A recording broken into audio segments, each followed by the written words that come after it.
What's going on, everybody? Got an exciting one here for you. We are talking about 5 league winners, guys, for Fantasy Football 2022. Guys that are going to be on the rosters of people that are going to win championships and guys that are going to help you win championships that have massive upside. A couple big names, a couple sleepers here for you, but these guys are league winners. They're going to be producing on a high level for you guys for Fantasy Football 2022. Excited to dive into these league winners right here, right now. Before we get into the show, this show is brought to you today by Ridge Wallet, guys. Go experience something that's changed my life, guys.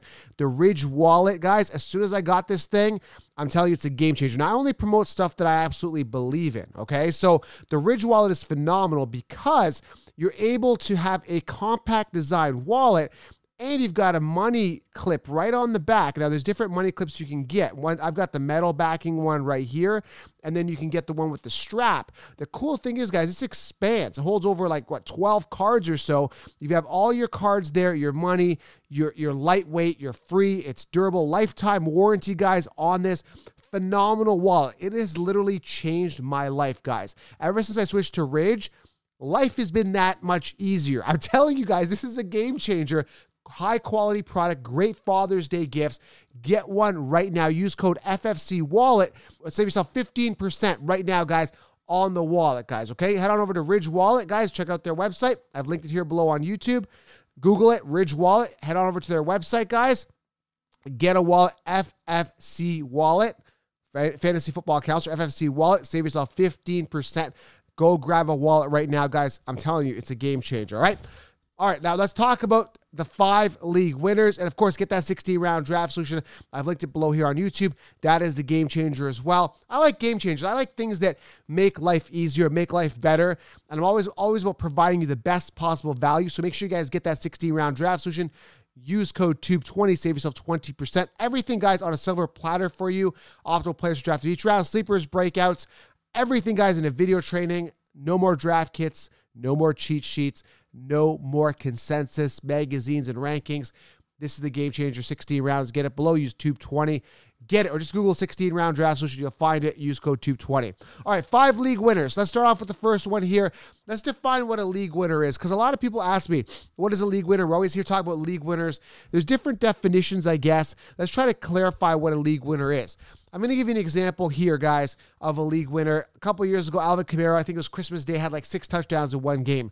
To a lot of people, that won the league. You can consider that a league winner. You know, he has one big game. Now, he was pretty good all season, but he has that one monster game. You win your league. That helps you as a league winner. Another definition could be just a guy that is on the most rosters that win. So, for example, right, last year I won all my one league. I think I finished 4th in, but I won championships in all my leagues. Okay, so ultimately what happened is that Justin Herbert was on all my rosters for that, and he finished 2nd amongst quarterbacks last year. He was a league winner because he was on a lot of rosters that had him. So that's another way of calling him a league winner. Or a guy that's just a total beast that continues to produce on a high level for you guys that's going to help you win your team, right? He helps pull and carry your team to victory. So there's different definitions. I've got 5 league winners here. 2 a little more obvious, actually 3 a little more obvious.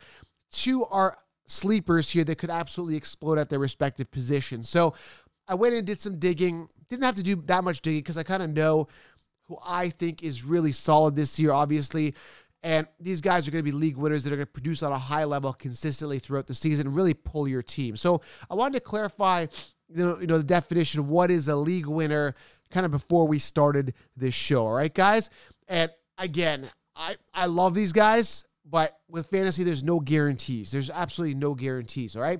Now, if you are watching on YouTube, link below or comment below, actually. Leave a thumbs up. If I know a lot of people watch the channel, haven't subscribed. Make sure you guys subscribe. This is outside of your box thinking, right? This is non-consensus ranking stuff. Make sure you guys click subscribe, follow, and in the comments below, drop a comment. Who do you think is the league winner for you guys this year? Who are you targeting that's really going to anchor or pull your team? All right, guys? All right, first guy here. Now, a lot of people will disagree with me, but the guy I'm talking about is Derrick Henry. Now, I love Derrick Henry this year. I love him for many reasons, guys. first and foremost, I've talked about this in a lot of my videos, barring any type of injury. If Derrick Henry doesn't get injured, knock on wood, hope he doesn't get injured, hope nobody gets injured, hope you guys all have this amazing year of no injuries and the perfect season of the guys you draft finishing at the end of the season the same way they started, which, again, is very rare in fantasy football. But barring any type of injury, Derrick Henry, I've talked about this, played 8 games last year, is going to bounce back. Now, again, injuries happen. It happens to the best of us, right? But this guy, and I keep talking about this, played 8 games, but was still ranked top 10 in many categories, including touchdowns, including rushing yards, and rushing attempts. Okay? So, assuming he doesn't get hurt, I'm seeing a minimum. I like the floor. I like talking floor. I like talking minimum, bottom of the barrel, lowest amount of touchdowns, lowest amount of yards he's going to get. If he's healthy, we're looking at a minimum. I'm going to be totally lenient on it. Let's go on the lower end, okay? On the bottom of the barrel for Derrick Henry, okay? And then we'll talk about upside. Bottom of the barrel, we're looking at, I'm going to say 1,200 rushing yards. We're going to talk about, and this is really low, I'm talking 10 touchdowns. 10. That's on the bottom end, okay? Receptions, I'm not expecting a lot, maybe 10 to 20 receptions. Let's be really conservative. Let's give him 2 receiving touchdowns, okay? Really bottom of the barrel there. So we're talking about rushing yards. Rushing attempts, I'm going to give him around 280. So 10 touchdowns, 280 rushing attempts, and around 1,200 yards on the floor. On the higher end, we're looking at 360 rushing attempts, right? Okay, 360 at least, all right? We're looking at 20 touchdowns, and we're looking at 2,200 yards on the ground. Yes, I called it. We're looking at a record-breaking season for Derrick Henry this year. That's how much I love this guy. And he's coming off he's ranked 6th amongst running backs in PPR. Now, my rankings don't matter. Whether it's half point, 1 point, standard, I don't care. If I like a running back, I know he's going to get workhorse volume. He's going to beat Eckler. I don't care if Eckler's better in PPR. I don't believe in that garbage, okay? Get the best running back, get the volume, get the guy that's going to dominate all around. So Derrick Henry, I just feel, is going to be a league winner. Now, a lot of people have Jonathan Taylor ahead of him, and I understand, right? Taylor's still younger. Taylor had this great year, but it's very unlikely Taylor's going to finish on top 2 years in a row, guys. It's just not going to happen. It's very rare. And if it happens, anyone who's going to do it, it's going to be Taylor, if anyone's going to do it. But Priest Holmes was the last guy in 2002, 2003. Okay, so very rare that a running back's going to finish on top 2 years in a row with fantasy points amongst running backs. But if anyone's going to do it, it's going to be Taylor. But I'm going to go here with Derrick Henry as my number 1 first overall pick and a league winner this year. All right, second league winner here. I went into a lot of detail with him. Again, barring any type of injury, he's going to be solid. Second league winner here, I think he's going to be on a lot of winning teams. I think he's going to anchor a lot of teams. I think he's going to be the number 1 wide receiver this year. The guy I'm talking about is Jamar Chase. Jamar Chase is arguably, if not the best wide receiver in the league. He's got young Joe Burrow throwing to him now. God forbid Burrow gets hurt. That's going to really throw a wrench into this plan here. But if everyone stays healthy, which I think they should, Jamar Chase has so much ceiling. The guy only saw, 128 targets last year? So I'm looking at a guy who, again, if you compare him, here's the thing. I try to use this as kind of like a measuring stick for me. Cooper Kupp had 191 targets last year. He had astronomical numbers as he's not going to duplicate this year if his life depended on it. He had 439 fantasy points. Okay, maybe let's go a little bit lower here. Let's go with Devontae Adams, 169 targets, all right? Jamar Chase had 128 targets, all right? And when you look at the difference between these guys, Adams had 344 points. Chase had 304 points. There's a difference of 40 points. And Adams had 169 targets compared to Jamar Chase's 128. Now, Adams had 11 touchdowns. Jamar Chase had 13 touchdowns. So Jamar Chase had 1,455 yards. Adams 1,553. Okay, so again, 13 touchdowns, pretty high for Chase. We know he's a red zone target. That could probably go down. Yardage, again, he's already high at 1,455. I just feel that if he has more targets, there's more opportunity for him to shine. I don't think he's peaked at 128 targets. I think there's more to be had there. So when we're talking from a ceiling perspective, that's what excites me. And we're talking about a league winner. I still think there's more ceiling to be had. I really, really do. Look at a guy like Jefferson, who had, 1,616 yards last year, 167 targets. Thielen was hurt near the end of the season. I still see Thielen coming in and emerging there. Deebo Samuel, obviously inflated last year, finished third amongst wide receivers. I'm just comparing Jamar Chase here. Had 8 rushing touchdowns. That's going to change. He's got contract issues, which bother me. So I'm looking at Jamar Chase and thinking to myself here, man, there's a guy here that still more, youth, still more ceiling to be had. I still think he's going to be a league winner. Will I be drafting him? Unlikely, because again, I'm looking at running backs in the first couple rounds. I don't want to pass up on a Najee, a Henry, a Taylor, or someone that I feel is going to be a workhorse early on when there's a ton of depth at wide receiver, okay? So Jamar Chase, I still think he'll be a league winner. I think he shines near the end of the season, gives you those touchdowns. Throughout the season, going to be consistent. I think his targets and volume go up. More ceiling to be had. Young, it comes down with some amazing tough catches. Those 50-50 balls, fights for everything. Great, remarkable player. Tons of youth, tons of opportunity. Love Jamar Chase. But again, am I drafting him a little early for me, but can be a league winner, right? Number 3 here. This one's going to throw in a curveball here to a lot of people. When you look at him, you're like, Joe, I don't know about that. The guy I'm talking about here, guys, again, a lot of people are like, I don't know, is going to be Drake London. Drake London, guys, big-bodied receiver, one of the top prospects coming out of college. The guy plays with total confidence. Going to be a big red zone target and slides in as a wide receiver 1. Now, is he going to blow up? Is he going to be a top 5 receiver? We don't know, right? Because, again, my suspect situation is the quarterback situation, right? Do I trust Mariota? I don't know. I don't know what's going on there. But I will tell you this. The volume will be there. And I don't care what anyone says. And Mariota can't throw the deep ball. I'm not concerned.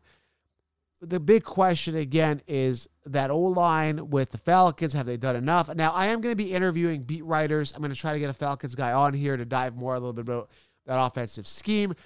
Make sure you guys are subscribed. We're going to be diving into some shows here with beat writers. Going to give you guys in-depth analysis of all these teams and players. So when you look at a guy like Drake London, again, I'm looking at opportunity. I'm looking at value. The guy is sitting 39th on the consensus rankings amongst wide receivers. I stole him. What round did I steal him in? I think I got him in like the 8th round here. Let me pull this up here. Now, still getting over a cold here. I actually got him. Where did I get him? I got him in the 6th round. So he comes off 5th, 6th round. He actually fell to me. I actually, in this money league, story time with the counselor, I totally skipped it today. I did a money league draft, okay, on this website. I think it's called like I'm not going to promote them because, they're not a sponsor or anything like that. So I'm on this money league site. I won last year. I won my league. But then after you go on from your league, I think after like week 13, after you win your championship in your league, you go on. You go on to the championships, and you're in with like 20,000 other teams or something crazy like that. So I didn't end up winning the whole $1 million or $500,000 pot, but I ended up winning my league. And sure enough, there is a prize. I didn't realize this. I got like free best ball entries at $35, and I got a $2,000 entry into one of their other leagues this year. So because I won the league last year, my main league, my league winner, which I'm going to get to, help me win last year, is one of my guys here.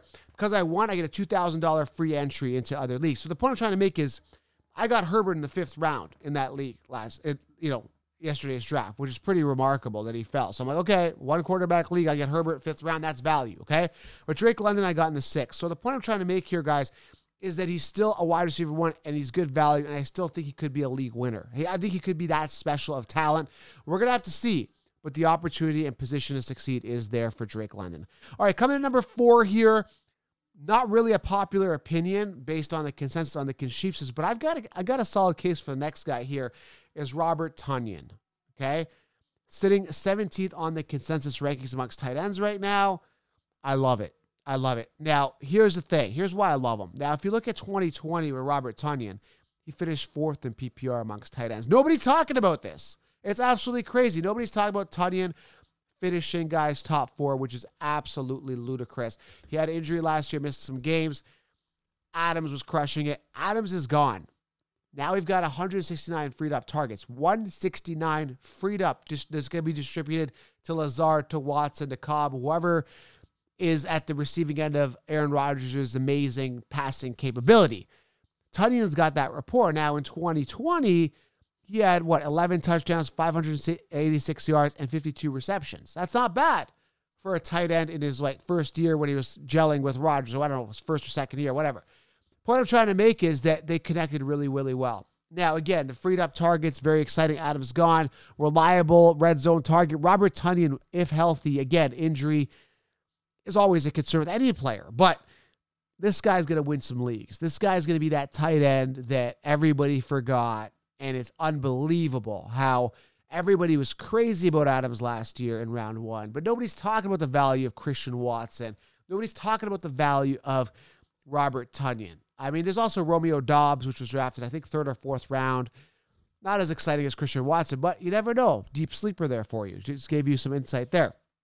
So, you look at a guy like Robert Tonyan, man, 178 points in 2020, finished top 4.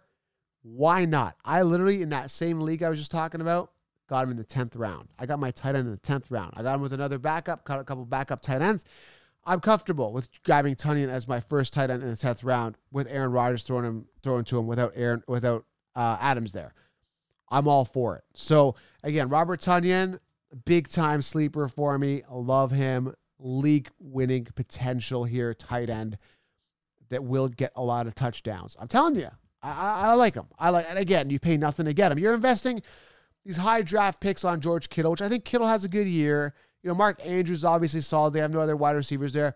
But I'm loading up on running backs early, and then I'm getting my value later with that high ceiling. Does that make sense? Instead of spending a Kelsey early, load up on running backs, get a Tonyan who could finish near Kelsey. Isn't that an interesting thought? All right, guys. And number 5 league winner here. Love him. And you guys heard me talk about him on the show. Justin Herbert. Now, Justin Herbert, I will not get in the 3rd round. Justin Herbert, I may not get in the 4th round. But if I can get him, which I did in this money league yesterday, and I'm using this as an example, if I can get him in the 5th round, I'm all over it. Because now I'm kind of getting him for the value that I got him for last year. And I know, I knew he was a top quarterback last year. And I explained that in the 16-round draft solution. And I just didn't want to pay the overinflated 2nd round pick or 3rd round pick or even 4th. If I can get him in the 5th round, I'm all over it. So Justin Herbert, I just stole in the 5th round in this league. Love him. Absolutely love him. He only gets better. He's been putting on some weight, muscle, of course. And, guys, very important, it's a similar offensive scheme. So not too much has changed with that offense. Mike Williams gets this big contract. He signs on. He's a little incentivized to get that juice going. Austin Eckler, they drafted Isaiah Spiller. Going to be a good red zone target and a good goal line vulture potentially. Isaiah Spiller, Eckler owners might not like that. I do because I may draft Spiller later as a sleeper. But I like Herbert. Love him. You know, Keenan Allen is there. Great offensive weapons. Guys, Herbert is a no-brainer for me. Absolutely love him this year, guys. Justin Herbert, league-winning potential. Guy's going to anchor your team, going to get you consistent points every single week on the ground with his feet if he needs to run, and in the air. No one could do it better than Justin Herbert. I mean, that's a debate. There's Mahomes, there's Rodgers, there's Brady. There's other good quarterbacks, obviously, but Herbert is one of the best young quarterbacks. Allen's pretty good as well. One of the best young quarterbacks. Justin Herbert, absolutely love him this year. All right, guys? Make sure you guys are subscribed. Get the 16-round draft solution. And again, life-changing. Go to ridgewallet.com. Check it out. Get yourself a Ridge wallet. Use code FFCWallet. All right, guys? Subscribe. Thumbs up. I appreciate you. Hope you guys enjoyed this episode. I surely did, talking about league winners. Who doesn't want to talk about league winners? All right, guys? Subscribe if you're not. I appreciate you. I'm out. Thank you. Fantasy's almost here. I'm out.